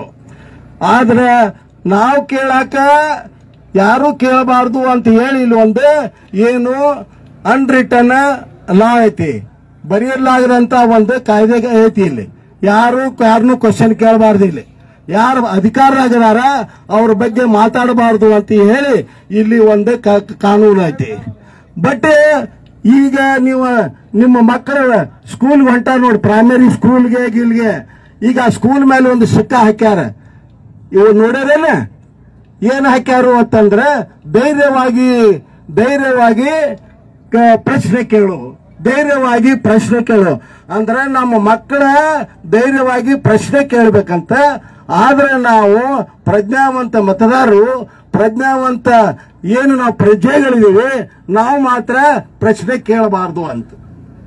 ಇದು ಯಾವ ನ್ಯಾಯ? ನಾ ಅದಕ್ಕಾಗಿ ಹೇಳಾಗತ್ತೀನಿ, ಇದು ನಾವು ಎಂತ ವಿಪರ್ಯಾಸ ಒಂದು ಜಗತ್ತಿನಾಗ ಇದೀವಿ ಅಂತಂದ್ರೆ ಇಲ್ಲಿ ನೀವು ಏನು ಬೇಕಾದ್ರೂ ಮಾಡಬಹುದು, ಮತ್ತೆ ನೀವು ಎಸ್ಕೇಪ್ ಆಗಬಹುದು. ಏನು ನಾವು ಸಾವುಕಾರ ಅಂತೀವಿ, ನಾವು ಇದ್ದದ್ದು ಎಲ್ಲ ಬ್ಯಾಂಕ್ಗಳು ಮತ್ತೆ ಸೊಸೈಟಿಗಳು ಮತ್ತೆ ಏನೇನು ಎಲ್ಲೆಲ್ಲಿ ದುಡ್ಡು ಸಿಗ್ತಾವಲ್ಲ ಪ್ರೈವೇಟ್ ಫೈನಾನ್ಷಿಯಲ್ ಇನ್ಸ್ಟಿಟ್ಯೂಷನ್, ಅವನ್ನೆಲ್ಲ ಡಬ್ ಹಾಕಿ ಊರಿಗೆ ಇದು ನೀವು ಮೋಸ ಮಾಡಿಕೊಂಡು ಅವ್ರ ಸಾವುಕಾರತ್ತ ನಾವೇನು ಬಡವರು ನಾವು ಕಷ್ಟಪಟ್ಟ ಬೆವರು ಸರಿಸಿ ಮತ್ತೆ ಏನು ನಾವು 1 ಲಕ್ಷ 2 ಲಕ್ಷ ರೂಪಾಯಿ ನಾವು ಬ್ಯಾಂಕ್ನಾಗ ಡಿಪಾಸಿಟ್ ಇದ್ದೀವಿ ಅಂತ ಬ್ಯಾಂಕ್ಗಳು ಮುಳುಗಿ ಹೋಗಿ ನಾವು ಏನಾಗಿದೀವಪ್ಪ ಅಂತಂದ್ರೆ ರೋಡ್ ಮೇಲೆ ನಾವು ಭಿಕ್ಷುಕರ ಗತ ತಿರುಗಾಡಕತ್ತೀವಿ. ಇದು ಯಾರ ದುಡ್ಡು? ಇದು ಸಾವಿರಾರು ಕೋಟಿ ರೂಪಾಯಿ ದುಡ್ಡು ಹೊಡ್ಕೊಂಡು ಅವರು ರಾಜಾರೋಷವಾಗಿ ರೋಡ್ ಮೇಲೆ ತಿರುಗಾಡಕತ್ತಾರ. ಬಟ್ ನಾವು 1-2 ಲಕ್ಷ ರೂಪಾಯಿ ಬ್ಯಾಂಕ್ನಾಗ ಡಿಪಾಸಿಟ್ ಇಟ್ಟು ನಮ್ಮ ದುಡ್ಡು ಕೇಳಾಕ ನಾವು ಚಪ್ಪಲ್ಗಳ ಮತ್ತೆ ನಮ್ಮ ಪ್ಯಾಂಟ್ಗಳ ಹರಿದು ಹೊಂಟಾವ. ಈ ವ್ಯವಸ್ಥೆಯನ್ನು ನಾವು ಎಲ್ಲಾದ್ರೂ ಮುಂದುವರ್ಸ್ಕೋತೇವೆ ಆದ್ರೆ ಒಂದು ದಿನ ಈ ದೇಶ ಸತ್ಯಾನಾಶ ಆಕತಿ ಅನ್ನೋದನ್ನ ನೀವು ಮರಿಬೇಡ್ರಿ. ನಾ ಅದಕ್ಕಾಗಿ ಹೇಳಾಕತ್ತೀನಿ, ನೀವೆಲ್ಲರೂ ಪ್ರಜ್ಞಾವಂತರಾಗಬೇಕು. ನಿಮ್ಮ ಹಕ್ಕುಗಳನ್ನು ಕೇಳುವಂತ ಶಕ್ತಿ ನೀವು ಬೆಳೆಸ್ಕೋಬೇಕು. ಬರೀ ಇದು ಶಂಭು ಕಲ್ಲೋಳಿಕರ್ DC ಸಾಹೇಬ್ರ ಮಾತ್ರ ಮಾತಾಡಕ ಧೈರ್ಯ ಐತಲ್ಲ. ಇದು ನನ್ನ ಧೈರ್ಯ ಎಲ್ಲಿಂದ ಬರಾಕತೈತಿ ಅಂತಂದ್ರ ನೀವೇನು ಇವತ್ತು ಸಾವಿರಾರು ಜನ ನನ್ನ ಬೆನ್ನು ಹಿಂದಿದಿರಿ, ಮತ್ತ ನಾ ಹೇಳುವುದಕ್ಕೆ ಕೇಳಿ ನೀವು ಚಪ್ಪಾಳೆ ಹೊಡಾಕತ್ತೀರಿ. ಆ ಧೈರ್ಯ ಅಲ್ಲಿಂದ ಬರಾಕತೈತಿ ಅನ್ನೋದನ್ನ ನಾ ಹೇಳಕ್ ಬರ್ತೀನಿ. ನೀವು ಎಲ್ಲಿವರೆಗೆ ನಾನು ಹಿಂದಿದ್ದೀರಿ, ನೀವು ಎಲ್ಲಿವರೆಗೆ ನನಗೆ ಸಪೋರ್ಟ್ ಮಾಡ್ತಾ ಇದ್ದೀರಿ, ಮತ್ತೆ ಎಲ್ಲಿವರೆಗೆ ನೀವು ನನ್ನ ಬೆಂಗಾವಲವಾಗಿ ಇದೀರಿ, ನಾನು ಇದನ್ನ ಮಾತಾಡೋಣ. ಯಾಕಂದ್ರೆ ನನ್ನ ಕೆಲಸ ಏನಪ್ಪಾ ಅಂತಂದ್ರೆ ನಾನು ನಿಮ್ಮ ಮುಂದೆ ಒಂದು ಕನ್ನಡಿ ಹಿಡಿಯಾಕ ಬಂದೀನಿ, ಕಂಡ್ಯಾಳ ಹಿಡಿಯಾಕ ಬಂದೀನಿ. ಅದ್ರಾಗ ನಿಮ್ ಕಂಡ್ಯಾಳದಾಗ ಏನು ಕಾಣಕ್ ಸಿಗ್ತೈತ್ರಿ? ಕಂಡ್ಯಾಳದಾಗ ಏನ್ ಕಾಣ್ತೈತಿಪ್ಪ ಅಂತಂದ್ರ ನಿಮ್ಮ ನಿಜ ಸ್ವರೂಪ ಕಾಣ್ತೈತಿ ಅಂತ ಹೇಳಿ. ನನ್ನ ಕೆಲಸ ಏನಪ್ಪಾ ಅಂತಂದ್ರ ಈ ಸಮಾಜಕ್ಕೆ ಕನ್ನಡಿ ತೋರಿಸೋದು, ಕಂಡ್ಯಾಳ ತೋರಿಸೋದು ಅಂತ. ನೀವು ಅದನ್ನ ನೋಡ್ಕೊಂಡು ನೀವು ಚಲೋ ಇದೀರೋ ಕೆಟ್ಟಿದಿರೋ, ನಿಮ್ಗೆ ರೋಗ ಐತೋ ಏನಾಯ್ತು ಅನ್ನೋದನ್ನ ನೀವೇ ತಿಳ್ಕೊಬೇಕಾದಂತ ಒಂದು ಈ ಪರಿಸ್ಥಿತಿ ಇವಾಗ ಐತಿ. ಇದನ್ನು ನೀವು ಎಲ್ಲರೂ ಇದು ಬಹಳ ಸೀರಿಯಸ್ ಆಗಿ ನೀವು ತಗೋಬೇಕು. ಯಾಕಂದ್ರೆ ನಾವು ಒಂದೊಂದು ಆಡು ಮಾತು ಇವಾಗ ನಮ್ಗೆ ದಿನಾಲು ಇವು ನಡೀತಾ ಇದಾವ. ಇದು ಇವತ್ತ ನಾವು ಬಾಬಾ ಸಾಹೇಬ್ರ ಇದು ನಿಮಗೆ ಅಧಿಕಾರ ಕೊಟ್ಟಾರಲ್ಲ, ಯಾವ ಅಧಿಕಾರ? ಹೋಟಿನ ಅಧಿಕಾರ. ಅದನ್ನ ನಾವು ಬಹಳ ಏನು ಜಾಗೃತಿಯಿಂದ ಅದನ್ನು ಯೂಸ್ ಮಾಡಬೇಕಾದಂತ ಒಂದು ಟೈಮ್ ಬಂದೈತಿ. ಮತ್ ಇವೆಲ್ಲ ಯಾವಾಗ ಟೈಮ್ ಸಿಗ್ತಾವಪ್ಪ ಅಂತಂದ್ರೆ ಇಲೆಕ್ಷನ್ದಾಗ ಮಾತಾಡಕ್ ಮಾತ್ರ ಸಿಗ್ತಾವ. ಯಾಕಂದ್ರೆ ನಾವು ಬೇರೆ ಟೈಮ್ನಾಗ ಬಹಳ ಬಿಜಿ ಆಗಿರ್ತೇವೆ. ಕಬ್ಬಿಗೆ ನೀರು ಹಾಸ್ಬೇಕಾಗಿರ್ತೈತಿ, ಕಬ್ಬಿನ ಕಸ ತೆಗಿಬೇಕಾಗಿರ್ತೈತಿ, ಕಬ್ಬು ಕಡಿಬೇಕಾಗಿರ್ತೈತಿ. ಮತ್ತೆ ಇವ್ರ ಫ್ಯಾಕ್ಟ್ರಿಗಳ ಮುಂದೆ ತಿಂಗಳ ಗಟ್ಲೆ ನಮ್ಮ ಬಿಲ್ಲಿಗಾಗಿ ವೇಟ್ ಮಾಡೋ ಒಂದು ಪರಿಸ್ಥಿತಿಯೂ ಇರ್ತೈತೇವಿಲ್ಲ? ಮತ್ತೆ ನಮಗೆ ಇವಕ್ಕೆಲ್ಲ ಡಿಸ್ಕಸ್ ಮಾಡಕ್ ಯಾವಾಗ ಟೈಮ್ ಇರ್ತೈತ್ರಿ?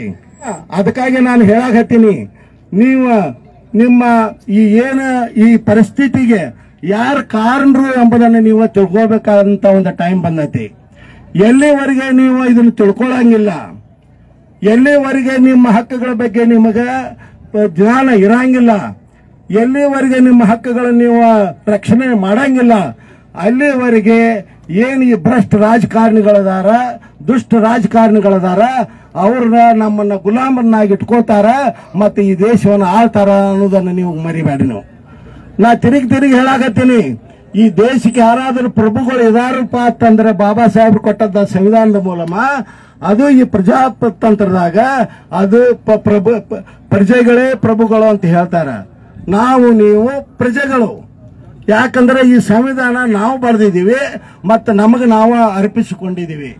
ಈ ಸಂವಿಧಾನದಿಂದ ಬರುವ ಎಲ್ಲಾ ಕಾಯ್ದೆ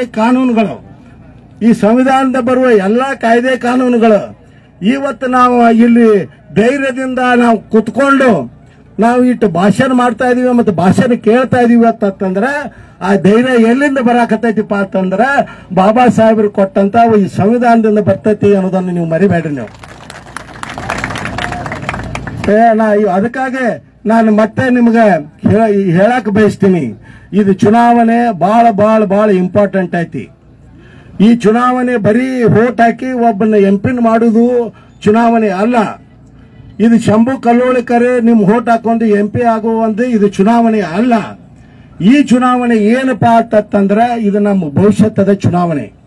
ಈ ಚುನಾವಣೆ ಏನಪ್ಪಾ ಅಂತಂದ್ರೆ ನಮ್ಮ ಮಕ್ಕಳಿದಾರಲ್ಲ, ನಮ್ಮ ಪೀಳಿಗೆ ಇದೆ ಅಲ್ಲ, ನಮ್ಮ ಸಂತಾನ ಇದೆ ಅಲ್ಲ, ಅದರ ಭವಿಷ್ಯದ ಚುನಾವಣೆ ಅನ್ನೋದನ್ನ ನೀವು ಮರಿಬೇಡ್ರಿ. ನೀವು ಯಾಕಂತಂದ್ರೆ ಇವಾಗ ಯಾವ ರಾಜಕಾರಣಿನೂ ಹೋಗಿ ನೋಡಿ, ಅವ್ರು ಮಾಡುವಂತ ಚಟುವಟಿಕೆಗಳನ್ನು ನೋಡಿ, ನೀವು ಯಾರೂ ಒಬ್ಬರು ನಿಮ್ಮ ಮಕ್ಕಳ ಶಿಕ್ಷಣ ಬಗ್ಗೆ ಮಾತಾಡೋದೇ ಇಲ್ಲ.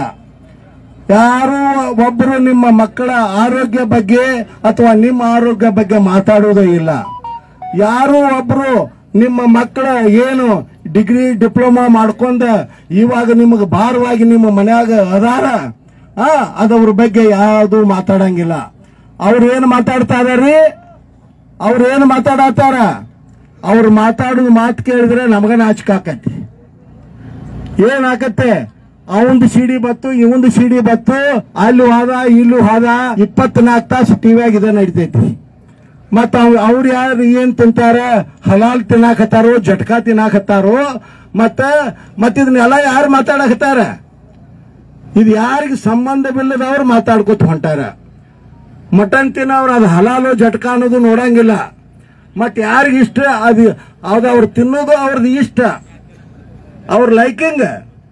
ಆದರೂ ಅವ್ರು ತಿನ್ನಲ್ದವ್ರ ಇತರ ಬಗ್ಗೆ ಮಾತಾಡಿ ಅವ್ರು ಏನ್ ಮಾಡಾಕತ್ತಾರಪ್ಪ ಅಂತಂದ್ರ, ಈ ದೇಶದಾಗ ನಾವ್ ಏನು ಬಡವರದೀವಲ್ಲ, ನಾವ್ ಏನು ಕೂಲಿ ಕಾರ್ಮಿಕರದೀವಲ್ಲ, ನಾವ್ ಏನು ದಲಿತರಿದೀವಲ್ಲ, ನಾವೇನು ಅಲ್ಪಸಂಖ್ಯಾತರದೀವಲ್ಲ, ನಾವ್ ಏನು ಹಿಂದುಳಿದವ್ರದಾರಲ್ಲ, ನಮ್ಮ ಏನು ಬರಬೇಕಾಗಿತ್ತು ಈ ಸರ್ಕಾರಗಳಿಂದ ಬರುವಂತ ಹಕ್ಕುಗಳನ್ನ ಹತ್ತಿಕ್ಕಲು ಅವ್ರ ಈ ತಂತ್ರ ನಡೆಸ್ಯಾರ ಅನ್ನೋದನ್ನ ನೀವು ಮರಿಬೇಡ್ರಿ ನೀವು. ಯಾಕಂದ್ರೆ ಇದು ಬಹಳ ಇಂಪಾರ್ಟೆಂಟ್ ಐತಿ. ನಾ ಅದಕ್ಕಾಗಿ ಯಾವಾಗಲೂ ಹೇಳುದು ನಿಮಗೆ, ನೀವು ಜಾಗೃತರಾಗಿರಿ ಜಾಗೃತರಾಗಿರಿ ಜಾಗೃತರಾಗಿರಿ ಅಂತ ಹೇಳಿ.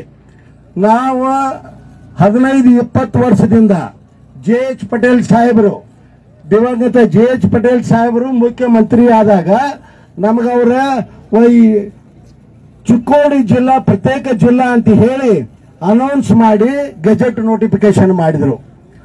ಅದು ಇವತ್ತು 8 ವರ್ಷ ಅವರು ಹೋಗಿ ನಿಧನರಾಗಿ ಅವ್ರು ಆಲ್ಮೋಸ್ಟ್ 20 ವರ್ಷ ಆಯ್ತು.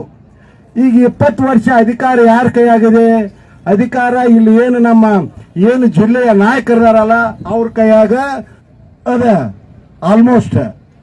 ಈಗ 20 ವರ್ಷದಾಗ ಯಾಕೆ ಚಿಕ್ಕೋಡಿ ಜಿಲ್ಲಾ ಮಾಡಕ್ ಆಗತ್ತು ಇವರಿಗೆ? ನೀವೇ ಹೇಳಿ. ನಾವು ಒಂದು ಕಾಗದ ಪತ್ರ ಬೇಕಾತಂದ್ರ, ನಮ್ಮ ಜಮೀನ್ದು ಒಂದು ಹಕ್ಕು ಪತ್ರ ಬೇಕಾತು ಅಂತಂದ್ರ, ನಮಗೇನಾದ್ರೂ ಒಂದು ಇದು ಬೇಕಾಗಿತ್ತು ಅಂತಂದ್ರ, ಸಾಲದ ಒಂದು ಸರ್ಟಿಫಿಕೇಟ್ ಬೇಕಾಗಿತ್ತು ಅಂತಂದ್ರ ನಾವು ಬೆಳಗಾವಿ DC ಆಫೀಸ್ಗೆ ಹೋಗ್ಬೇಕು, ಮತ್ತೆ ಒಂದು ದಿನ ನಮ್ದ ಹಾಳು ಮಾಡ್ಕೋಬೇಕು. ಅದು ಒಂದು ದಿನದಾಗ ಕೊಟ್ರ ನಿಮ್ಗೆ ನೀವು ಸುದೈವಿಗಳ. ಅದು ಕೊಡ್ಲಿಲ್ಲ ಅಂತಂದ್ರೆ ನೀವು 2-3 ಸಾರಿ ಹೋಗಿ ನೀವು ಏನು ಸಂಪಾದನೆ ಮಾಡಿರ್ತೀರ ಸ್ವಲ್ಪ ದುಡ್ಡು, ಅದನ್ನು ನೀವು ವೇಸ್ಟ್ ಮಾಡುವಂತ ಒಂದು ಪರಿಸ್ಥಿತಿಯಲ್ಲಿ ನಾವು ಇದೀವಿ ಅನ್ನೋದು ನಿಮಗೆ ಗೊತ್ತೈತಿ. ಇದು ಯಾಕೆ ಡಿಸ್ಟಿಕ್ ಆಗುವತ್ತು ಅನ್ನೋದು ಇನ್ನೂ ಬಹಳ ಗೂಢವಾಗೈತಿ. ಇದು ನಮ್ಮ ಮಾನ್ಯ ಸಚಿವರು ಈ ವಿಧಾನಸಭಾ ಎಲೆಕ್ಷನ್ ಮುಂದ್ಗಡೆ ಹೇಳಿದ್ರು, ಇದು ನಮ್ಮ ಸರ್ಕಾರ ಬಂದ ಕೂಡಲೇ ನಾವು ಡಿಸ್ಟಿಕ್ ಮಾಡ್ತೀವಿ ಅಂತ. ಈಗ ಸರ್ಕಾರ ಬಂದು 1 ವರ್ಷ ಆಯ್ತು, ಈ ಚಿಕ್ಕೋಡಿ ಡಿಸ್ಟಿಕ್ ಯಾಕೆ ಆಗ್ತಾ ಇಲ್ಲ ಅನ್ನೋದನ್ನು ನೀವು ನನಗೆ ಹೇಳಿ. ನೀವು ಯಾಕಾಗತ್ತು? ನಾವು 17.5 ಲಕ್ಷ ಮತದಾರರು, 25 ಲಕ್ಷ ಜನಸಂಖ್ಯೆ ಉಳ್ಳ ಈ ಚಿಕ್ಕೋಡಿ ಭಾಗ ನಮಗೆ ಪ್ರತ್ಯೇಕ ಜಿಲ್ಲೆ ಬೇಕು ಅಂತ ನಾವು ಕೇಳ್ತಾ ಇದೀವಿ. ಯಾರು ನಮ್ಮನ್ನ ಕ್ಯಾರೆ ಅನ್ನುವಾರು. ಇದು ಯಾಕೆ ಆಗ್ತಾ ಇದೆ ಅಂತಂದ್ರೆ, ಈ ಬೆಳಗಾವಿ ಜಿಲ್ಲೆ ಇಟ್ಟು ದೊಡ್ಡ ಜಿಲ್ಲೆ ಐತಿ. ಇದನ್ನ ವಿಭಾಗ ಮಾಡಿದ್ರೆ ಎಲ್ಲಾದ್ರೂ ನಮ್ಮ ಇನ್ಫ್ಲೂಯೆನ್ಸ್ ಕಡಿಮೆ ಆಕತ್ತೋ ಅಂತ ಅವ್ರಿಗೆ ಯಾರಿಗೂ ಭಯ ಇರಬೇಕು ಅಂತ ನನ್ನ ಭಾವನೆ. ನೀವೇನು ಹೆಂಗ ನೆನೆಸ್ಕೋತಿರೋ ನನಗೆ ಗೊತ್ತಿಲ್ಲ. ಬಟ್ ನನಗೆ ತಿಳಿದ ಮಟ್ಟಿಗೆ ಈಗ ನೀವು 2 ಜಿಲ್ಲಾ ಮಾಡಿದ್ರೆ 2 ಜಿಲ್ಲಾ ಉಸ್ತುವಾರಿ ಆಗಾಕ ಬರಂಗಿಲ್ಲ. ಬರ್ತೈತೇನ್ರಿ? ಬರಂಗಿಲ್ಲ. ಹಂಗಾದ್ರೆ ಇವರು ಜಿಲ್ಲಾ ಉಸ್ತುವಾರಿ ಆಗುವ ಸಂಬಂಧಕ್ಕೆ ನಾವು ಅತನಿ ತೇಲ್ಸಂಗದಿಂದ ಬೆಳಗಾವಕ್ಕೆ ಒಂದು ಸರ್ಟಿಫಿಕೇಟು ಕೋರ್ಟ್ ಕಚೇರಿಗೂ ಬರಬೇಕಾದಂತ ಸ್ಥಿತಿ ಐತಿ ಅನ್ನೋದನ್ನ ನೀವು ಮರಿಬೇಡ್ರಿ. ಅದಕ್ಕಾಗಿ ಒಬ್ಬ ವ್ಯಕ್ತಿಯ ಒಂದು ಏನು ವೆಸ್ಟೆಡ್ ಇಂಟ್ರೆಸ್ಟ್ ಅದಲ್ಲ, ಅದಕ್ಕೆ ನಾವು 17,50,000 ಮತದಾರರ ಈ ಒಂದು ಏನು ಇಂಟ್ರೆಸ್ಟ್ ಅದ ಅದನ್ನ ಬಲಿ ಕೊಡುವಂತ ಒಂದು ಪ್ರಯತ್ನ ನಡೆದೈತಿ ಅಂತ ನಾನು ಹೇಳಕ್ ಬಯಸ್ತೀನಿ. ಇವಾಗ ನೋಡಿ, ನಾನು ಮಾತಾಡಿದ ಬಳಿಕ ಲೈಟು ಹೊಂಟೈತಿ. ಸೊ ಇವಾಗ ನಮ್ಮ ಮುಂದೆ ಇರುವುದು ದೊಡ್ಡ ಚಾಲೆಂಜ್ ಪಾತ್ ಅಂತಂದ್ರ ನಾವು ಎಲ್ಲರೂ ಕೂಡಬೇಕಾಗೈತಿ. ಈ ಎಲೆಕ್ಷನ್ ಬರ್ತಾವ ಹೋಗ್ತಾವ, ನಾ ಮೊದಲಿಂದ ಹೇಳಾಕತ್ತೀನಿ. ಮತ್ತೆ ಎಲೆಕ್ಷನ್ದಾಗ ಗೆದ್ದಿದ್ದು ಸೋಲುವುದು ಬಹಳ ಅದು ಎಲೆಕ್ಷನ್ ಒಂದು ಭಾಗ, ಅದು ಬಹಳ ಇಂಪಾರ್ಟೆಂಟ್ ಅಲ್ಲ. ಬಟ್ ನಮ್ಮ ಈ ಮುಂದಿನ ಪೀಳಿಗೆಗೆ ಏನು ಬೇಕಾಗೈತಿ ಅನ್ನೋದನ್ನ ನಿಶ್ಚಯ ಮಾಡೋದು ಬಹಳ ಇಂಪಾರ್ಟೆಂಟ್ ಅನ್ನೋದನ್ನ ನೀವು ಮರಿಬೇಡಿ. ನೀವು ಅದು ಹೆಂಗ್ ಮಾಡಬೇಕು ಅಂತಂದ್ರೆ ಅದು ಈ ಎಲೆಕ್ಷನ್ ಮುಖಾಂತರನ ಮಾಡಬೇಕು ಅನ್ನೋದು ನಿಮಗೂ ಗೊತ್ತೈತಿ. ಯಾಕಂತಂದ್ರೆ ಪ್ರಜಾಪ್ರಭುತ್ವದಾಗ MLA MP ಮಾಡೋರ ನಿಮ್ಮ ಒಂದೊಂದು ವೋಟ್ ಅದು ಏನ್ ಮಾಡ್ತೈತಿ, ಯಾರನ್ನ ಗೆಲ್ಲಿಸ್ತೈತಿ ಮತ್ತೆ ಯಾರನ್ನ ಸೋಲಿಸ್ತೈತಿ ಅನ್ನೋದನ್ನ ನಿಶ್ಚಯ ಪಡಿಸ್ತೈತಿ. ಅದಕ್ಕಾಗಿ ಸಹೋದರಗಳೇ, ನೀವು ಇವಾಗ ಆಲ್ರೆಡಿ ನೀವು ಮನಸ್ಸು ಮಾಡ್ಯಾರಿ. ನಾ ಮೊದಲು ಹೇಳಿದಂಗ ಒಬ್ರು ಬಂದಿಲ್ಲ ಅಂತ ಹೇಳಿ ಅವ್ರ ಮೇಲೆ ನಿಮಗ ಬಹಳ ಕೋಪ ಐತಿ. ಇನ್ನೊಬ್ರು ಬರಬಾರ್ದು ಅಂತ ಹೇಳಿ ನೀವು ಆಲ್ರೆಡಿ ನೀವು ಡಿಸಿಷನ್ ಮಾಡ್ಯಾರಿ. ನಾ ಶಂಭು ಕಲ್ಲೋಳಕರ ಇವ್ರ ಮಧ್ಯದಾಗ ಸಿಕ್ಕೊಂಡಿನಿ, ನೀವು ನನ್ನ ಕೈ ಹಿಡಿದ ಇದನ್ನ ಪಾರ್ ಮಾಡ್ತೀರಿ ಅಂತ ಹೇಳಿ ನಿಮ್ಮ ಮೇಲೆ ನನ್ಗೆ ವಿಶ್ವಾಸ ಐತಿ. ಮಾಡ್ತೀರಿ ಇನ್ನೂ ಆವಾಜಾಗಿ ಹೇಳ್ಬೇಕು, ಮಾಡ್ತೀರಿ? ಹಂಗಾದ್ರೆ ಆಟೋ ಕೋಟ್ ಹಾಕ್ತೀರಿ? Okay, thank you very much. ನನಗೆ ಮಾತಾಡಕ್ಕೆ ಅವಕಾಶ ಕೊಟ್ರಿ. ಮತ್ತು ನಾನು ನಿಮ್ಮ ಮನೆಯ ಒಬ್ಬ ಮಗನಾಗಿ, ಒಬ್ಬ ಸಹೋದರನಾಗಿ ನಾನು ಎಲ್ಲ ಟೈಮ್ ಇರ್ತೀನಿ ಅಂತ ಹೇಳಿ, ಯಾಕಂದ್ರೆ ನಾನು ರಾಯಬಾಗ್ ಮತಕ್ಷೇತ್ರದಾಗ MLA ಅಭ್ಯರ್ಥಿಯಾಗಿ ನಾನು ಇದ್ದಾಗ ಅವ್ರು ಹೇಳ್ತಿದ್ರು, ಇವರೇನು ಚೆನ್ನೈದಿಂದ ಬಂದಾರ, ಇಲೆಕ್ಷನ್ ಮುಗಿದ ಕೂಡಲೇ ಮತ್ತೆ ಚೆನ್ನೈಗೆ ಓಡಿ ಹೋಗ್ತಾರ ಅಂತ ಮಾತಾಡ್ತಾ ಇದ್ರು. ಆದ್ರೆ ನಾವು 1.5 ವರ್ಷ ಅದು ಅಸೆಂಬ್ಲಿ ಎಲೆಕ್ಷನ್ ಮುಗಿತು, ಲೋಕಸಭಾ ಎಲೆಕ್ಷನ್ ಬಂದೈತಿ, ಇಲೆಕ್ಷನ್ಗೆ ನಿಂತೈತ್ನಿ. ಮತ್ತೀಗ ಅವ್ರು ಏನ್ ಅನ್ನಕತ್ತಾರ ಗೊತ್ತೇನೆ, ಈ ಮನುಷ್ಯ ಇದನ್ನೆಲ್ಲ ಬಿಟ್ಟು ಯಾವಾಗ ಚೆನ್ನೈಗೆ ಹೋಗ್ತಾನೋಪ ಅಂತ. ಇವ್ ಇಲ್ಲೇ ಯಾಕೆ ನಾನು ಹೆಂಡತಿನ ಮಕ್ಕಳನ್ನ ಬಿಟ್ಟು ಇವ್ ಇಲ್ಲೇ ಯಾಕೆ ಸುತ್ತಾಕತ್ತಾನು, ಇವ್ ಚೆನ್ನೈಗೆ ಯಾಕೆ ಹೋಗ್ತಾ ಇಲ್ಲ ಅಂತ ಹೇಳಿ ಅವ್ರು ಇವಾಗ ಮಾತಾಡಕತ್ತಾರ. ನಾ ಅದಕ್ಕಾಗಿ ಹೇಳಕತ್ತೀನಿ, ನಾನು ಇಲ್ಲಿ ಬಂದೀನಿ, ನಿಮ್ ಸೇವಾ ಮಾಡಕ್ ಬಂದೀನಿ. ನಾ ಇಲ್ಲಿ ಬಂದೀನಿ, ನಾನು ನಿಮ್ ಕೂಡ ಇರಾಕ್ ಬಂದೀನಿ. ನಾ ಇಲ್ಲಿ ಬಂದೀನಿ, ನಿಮ್ಮ ಮನ್ಯಾಗ ನಾ ಒಬ್ಬ ಸಹೋದರನಾಗಿ ಮಗನಾಗಿ ಇರಾಕ್ ಬಂದೀನಿ. ಇದನ್ನ ನೀವು ತಿಳ್ಕೊಳ್ಳಿ. ಮತ್ತ ನಿಮ್ಮ ಸಹೋದರನಿಗೆ ಮತ್ತು ನಿಮ್ಮ ಮಗನಿಗೆ ನಿಮ್ಮ ಅತಿ ಮೂಲ್ಯವಾದ ಈ ಏನ ಮತದಾನ ಅನ್ನೋದೈತಿ ಅದನ್ನ ಅಟೋ ಚಿಹ್ನೆಗೆ ಒತ್ತಿ ನೀವು ಏನು ಈ ಬರುವ ಮೇ 7ನೇ ತಾರೀಕು ಇಲೆಕ್ಷನ್ ಐತಿ, ನೀವು ಮೊದಲೇ ಹೋಗಿ 12 ಗಂಟೆ ಒಳಗಾಗಿ ಮತದಾನ ಮಾಡಿ ಮತ್ತೆ ನೀವು ಈ ಚುನಾವಣೆಯನ್ನ ಸಕ್ಸಸ್ ಆಗಿ ಯಶಸ್ವಿಯಾಗಿ ಮಾಡ್ತೀರಿ ಅಂತ ನಂಬಿಕೊಂಡು ನಿಮ್ಮ ಆಶೀರ್ವಾದದೊಂದಿಗೆ ಮತ್ತೆ ನಾನು ನಿಮ್ಮನ್ನ ಭೇಟಿ ಹಾಕಿನಿ. ಮತ್ತೆ ನಿಮ್ಮ ಏನು ಆಶೋತ್ತರಗಳದಾವ ಅವು ಇಷ್ಟ ಆಶೋತ್ತರಗಳನ್ನ ನೆರವೇರಿಸುವ ಒಬ್ಬ ವ್ಯಕ್ತಿಯಾಗಿ ನಿಮ್ಮ ಮನೆಯಲ್ಲಿ ಇರ್ತೀನಿ ಅಂತ ಹೇಳ್ಕೊಂಡು ನಾನು ನನ್ನ ಈ 2 ಮಾತನ್ನ ಮುಗಿಸ್ತೀನಿ. ಧನ್ಯವಾದಗಳು. ಜೈ ಹಿಂದ್, ಜೈ ಹಿಂದ್, ಜೈ ಹಿಂದ್, ಜೈ ಕರ್ನಾಟಕ.